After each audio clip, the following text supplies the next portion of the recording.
Hello everyone. Ramapuram అనే గ్రామంలో ఒక రైతు ఉండేవాడు.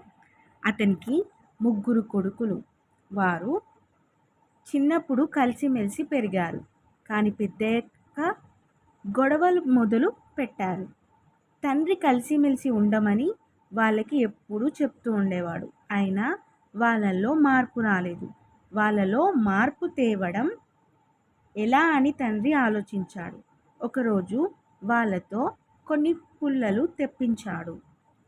వాటిని కట్టగా కట్టమని చెప్పాడు. మొదటి కొడుకుని పిలిచాడు. పుల్లల కట్టని విరవమన్నాడు. అతడు విరవలేకపోయాడు. రెండవ కొడుకుని పిలిచాడు. పుల్లల కట్టను విరవమన్నాడు.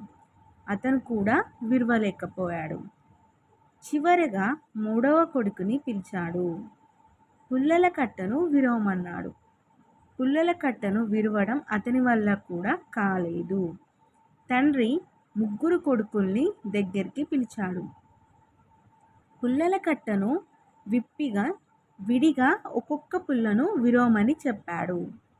వాళ్ళు అవలీలగా విరిచేశారు. అప్పుడు తండ్రి కొడుకుల వైపు చూసి అడిగాడు, మీకు ఏం అర్థమైంది అని. అప్పుడు వాళ్ళు, నాన్న, కలిసుంటే మమ్మల్ని ఎవ్వరూ ఏమీ చేయలేరు.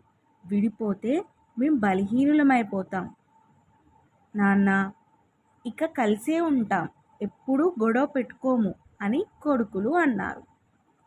దీంతో తండ్రి సంతోషించాడు.